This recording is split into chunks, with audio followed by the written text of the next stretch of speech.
Now then, it has been a minute. In fact, it's been just a little bit over 3 years since I bought this little beauty, the Olympus EM10 Mark II, which completely changed my mind about Micro Four Thirds. Today's video though is more about how I feel still about Micro Four Thirds after 3 years of use. And yes, I am still using Micro Four Thirds for a lot of my work, but it's not the only thing I'm using, and there are a few reasons why. Now, back in 2022, my work was very different to what it is now. I was mostly doing photos still with some video work, but that changed quite a lot in the last year, and it has been shifted almost completely to video. And the Lumix GH5 and then the G9, which I replaced the EM1 for the G9, I'll get to that in a minute, that made the perfect pairing. It was like the backbone of everything I've been doing pretty much up to this point.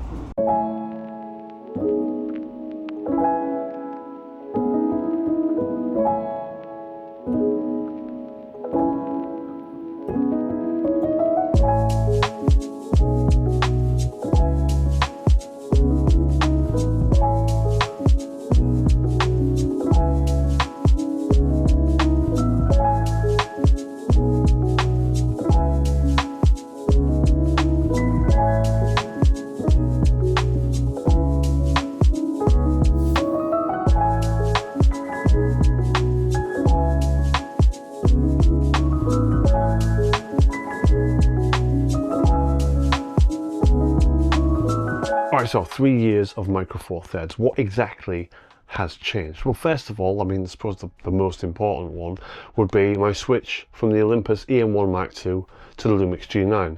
Now, I'm not saying that one camera is better than the other. They both are fantastic cameras. The EM1 Mark II has still, I think, the best ergonomics of any camera that I've used. But since my work transitioned more to video, and my GH5 became my primary video camera, having another camera as a B cam that could shoot in the same profiles and all that sort of stuff makes post work much faster and much easier. The whole process is much more streamlined, knowing full well that both cameras are going to give me essentially the same picture. So I don't dislike the EM1 Mark II, it's just that for what my work has become, the G9 just makes more sense. And to be fair, they're so similar from a photo point of view.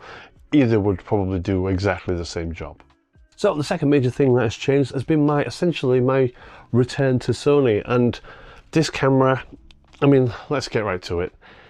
The image quality is beautiful from this thing. It's got masses of a resolution, all the dynamic range, great color, ISO performance, which is, you know, shocking, frankly. And yeah, just all around it offers a lot more flexibility for photos.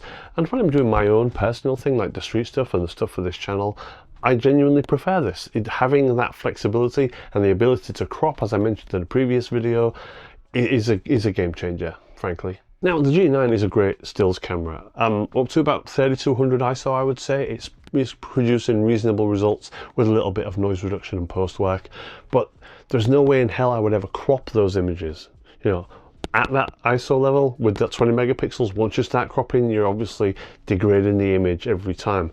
Whereas with the Sony, you have double the resolution to start with, and ISO performance that, you know, gives you 12,800 with, I think, better results than the G9 at 3200. So I'm getting 2 stops of ISO performance and more resolution. So it's really, really a no-brainer. So I think the third change that's happened over the course of the last 3 years is this camera that I'm using right now. This is the Sony ZV1, and this has become my main YouTube camera. It is tiny, it fits in your pocket, like literally fits in your pocket, and you can carry the little sling bag that I had in a recent video. I can get an entire YouTube setup in there by using this camera, a separate stills camera, wireless microphone. It's all there, it's tiny, and it's simple. I mean, the GH5 over here, by far the better camera. I mean, way better, but I don't want to carry that around. It's big. So long gone are the days of Micro Four Thirds being like actually small. If you get into the Pro models, any of the Pro models, they are big, and they're like, you know, full frame big. Like the G9 is about the same size as the S5. The G9 II actually pretty much shares the same body as the S5 II. So, you know, that's the kind of thing that I'm talking about. So lugging around a GH5, which is probably 4 times the size of this thing, and using it for YouTube just feels like absolute overkill, frankly. So yeah, the ZV1 is my main YouTube camera now. And one of my favorite channels that I'm watching at the moment on YouTube is nothing to do with photography. It's a channel called Wild Homestead.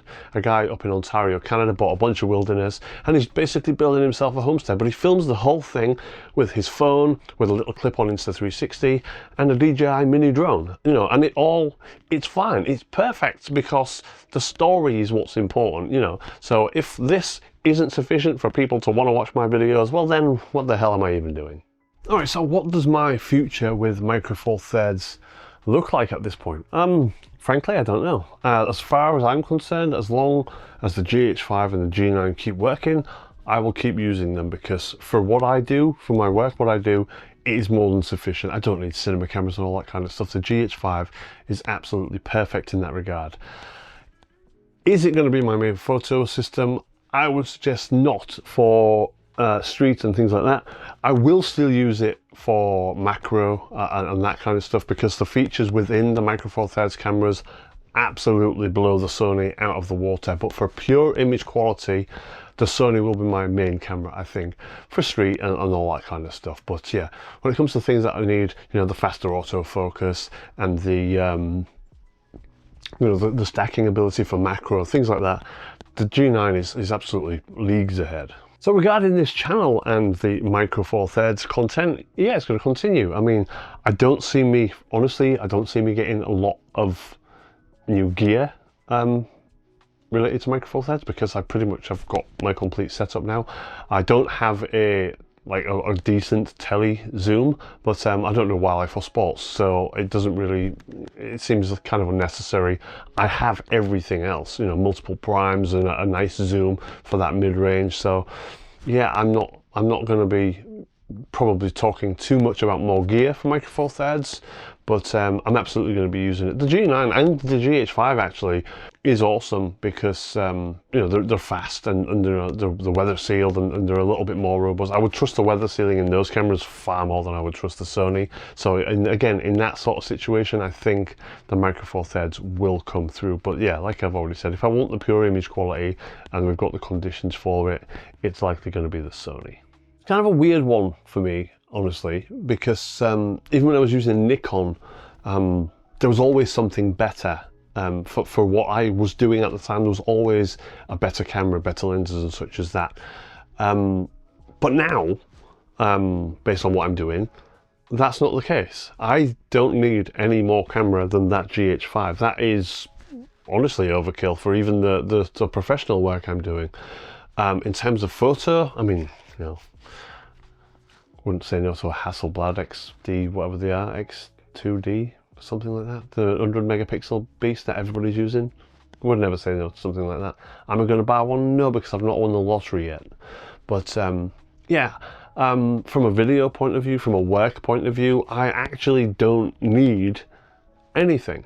So yeah, it's kind of a weird situation to have a system that is so capable that I don't need to look at anything else. I mean, yeah, there are newer iterations of everything I own. You know, the GH5 has got like, what, 4, 5 successors now. The G9 obviously has the G9 II, and like you could even consider like the OM1 and the OM1 Mark II as improvements over the G9, but they all bring stuff that I wouldn't really benefit from, frankly.